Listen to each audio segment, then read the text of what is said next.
Será que você é um bom leitor? Né? Quantos livros você conseguiu ler durante esse período que você está em casa? Qual que é o gênero literário que você gosta de ler?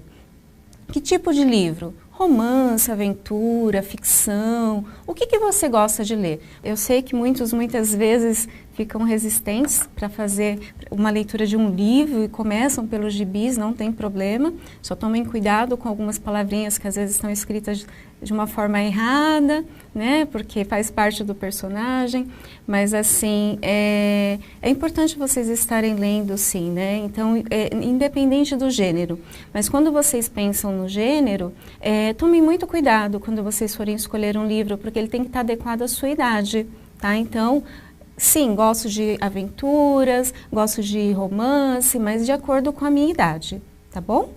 Agora nós vamos dar sequência e eu gostaria que vocês me respondessem se vocês frequentam a sala de leitura da sua escola, né? Como o sexto ano está chegando agora numa nova escola, talvez ainda não tenha tido tempo de conhecer a sua sala de leitura, que às vezes também é conhecida como a biblioteca, o espaço de empréstimos de livros dentro da escola, né?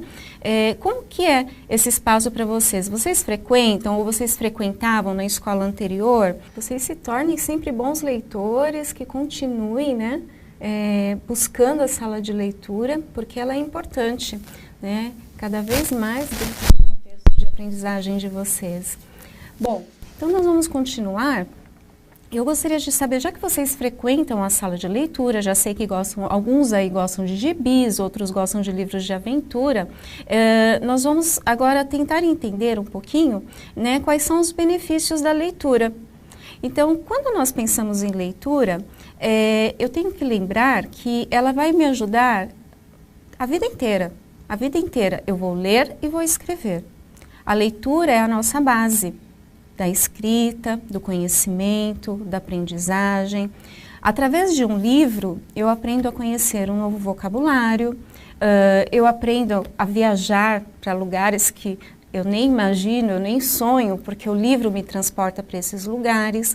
Então, a leitura ela é importante. Nós vamos tentar entender um pouquinho como que é o processo de escolha de livros de vocês. Então, quando vocês vão ler um livro, quando vocês escolhem um livro, vocês chegam lá na sala de leitura, ou, né, como eu falei, alguns lugares ainda se fala biblioteca, mas é o espaço da sala de leitura. E lá você vai escolher o seu livro de empréstimo. Como que é esse processo? Né? Como que você faz? Você olha o livro, você analisa ele pela capa, pelo título, pelo autor ou pela história. Como que você faz para conhecer um pouquinho, né, o livro que você quer levar? Qual que é a sua primeira opção? Hoje nós vamos falar, eu trouxe um livro para vocês, tá? Que eu vou apresentar agora. O título do nosso livro é Ver com os ouvidos e escutar com o coração. Aqui está o nosso livro.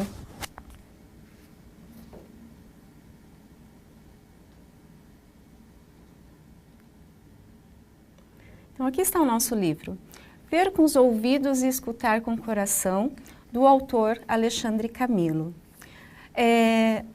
Quando vocês falaram da capa do livro, então aqui eu vou mostrar para vocês a minha capa, né? Vocês podem observar que a nossa capa, né, ela é bem diferente. Aqui o nosso personagem, ele traz o que nos ouvidos? Os olhos.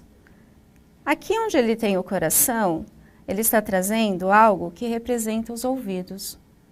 Também ele tem olhos todo ao redor. A nossa capa também tem uma imagem que lembra muito a literatura de cordel. Só que esse livro não é um cordel. Daqui a pouco eu conto o que ele é, mas ele não é um cordel.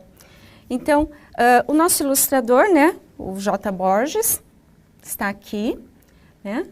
E antes de falar um pouquinho mais sobre o conteúdo do livro, eu gostaria de explorar um pouquinho esse título com vocês. Será que é possível ver com os ouvidos e escutar com o coração? Como isso seria possível? Eu gostaria que vocês refletissem sobre esse título, né? Então, novamente, Será que é possível ver com os ouvidos e escutar com o coração? E como isso é possível? Dando sequência à nossa atividade de hoje, eu gostaria de apresentar para vocês um pouquinho da biografia do nosso autor, o Alexandre Camilo. Ele nasceu em Santos, né? Em 68, é formado em artes cênicas, pós-graduado em teatro brasileiro, dramaturgo, ator, escritor, contador de histórias, diretor teatral e consultor de empresas. É autor de diversos espetáculos adultos e infantis e performances temáticas. E cofundador da Companhia de Teatro Era Uma Vez, há 24 anos em atividade. É um membro da Sociedade Brasileira de Autores Teatrais e, desde 2011, é presidente da Associação Eduardo Furchini, que é uma associação de Santos, que ajuda muitos jovens lá na região. E o nosso ilustrador, o que fez o desenho da capa, é o J. Borges. Nasceu em Bezerros, Pernambuco, em 1935, é um dos mestres da literatura de cordel, um dos artistas folclóricos mais celebrados da América Latina e o xilogravurista brasileiro mais conhecido do mundo. Agora eu gostaria de apresentar uma imagem dos dois para que vocês pudessem vê-los. Então aqui está o J. Borges, à esquerda, e à direita o Alexandre Camilo, que é o autor do livro que eu vou estar apresentando para vocês. Ok? Aqui no início do nosso livro, o Alexandre diz assim, eu vou colocar somente uma frase dele. Quem conta uma história, acende uma luz no mundo, de Alexandre Camilo. Então agora eu vou estar contando a história do livro, Ver com os ouvidos e escutar com o coração. Essa é uma história que aconteceu em uma cidade de Pernambuco chamada Bezerros. Era uma época muito diferente, porque a cidade ainda não tinha esse nome, né? E como toda história, eu vou começar com Era Uma Vez. Era uma vez, no sertão nordestino, um rapaz chamado Ezequiel. Ele era um rapaz pobre, vivia da terra, e quando ele completou 17 anos, ele conheceu uma moça chamada Noêmia. Os dois se apaixonaram, acabaram namorando e resolveram fugir para casar. Depois de 10 meses, Noêmia deu à luz a um menino. Perdão, ela deu à luz a uma menina. Essa menina, ela tinha os olhos verdes, mas tão bonitos, que chamava muito a atenção de todo mundo. E o Ezequiel resolveu colocar o nome da menina de Luzia, que era a santa protetora dos olhos.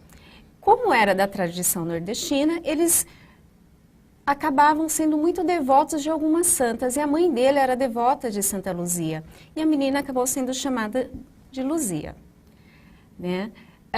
Só que teve duas coisas que aconteceram nesse momento que acabou chamando a atenção de todo mundo. Quando Luzia nasceu, ela não chorou. Ela era uma criança que não chorava. Em momento nenhum, Luzia chorava. E também, no dia do seu nascimento, nunca mais choveu. Foram 3 anos de seca total. Não chovia mais na região, nem garoa, nada. E a criança também não chorava. Nesses 3 anos, o Ezequiel ele sofreu muito para poder sustentar a sua família. Eram 3 bocas.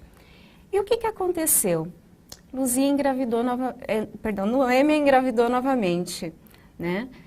Quando Noêmia engravidou, ela deu à luz a um menino e ela decidiu chamá-lo de Dalma, em homenagem ao seu pai.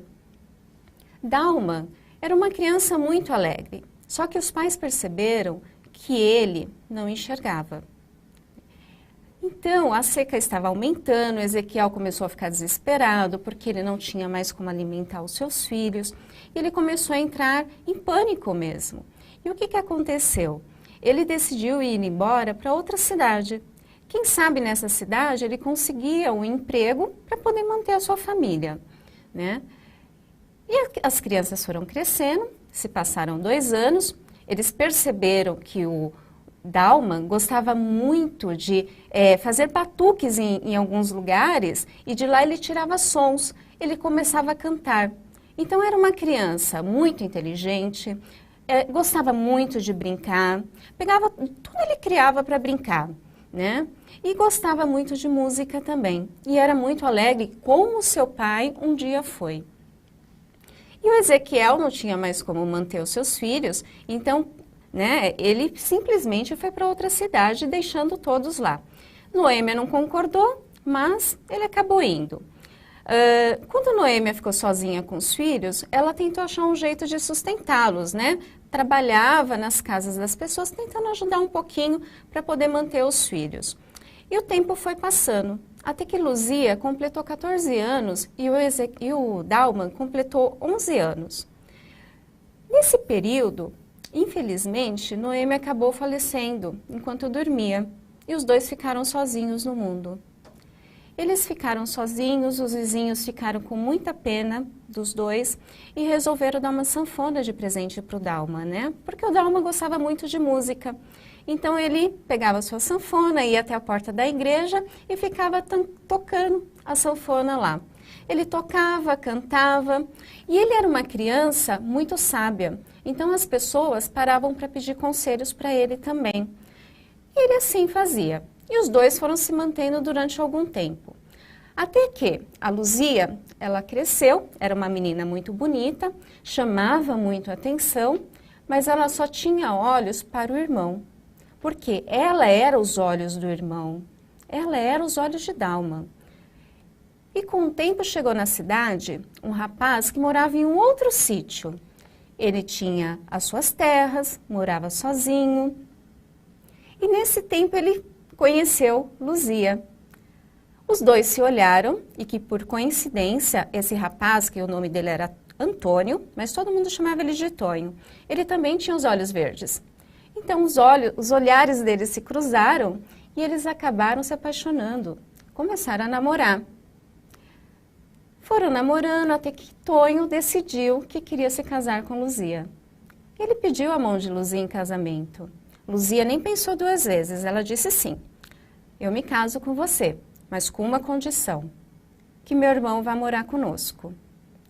Nossa, que Tonho ficou muito bravo. Tonho não gostou nadinha. Ele simplesmente virou para Luzia e falou assim, mas para que serve um cego no meu sítio?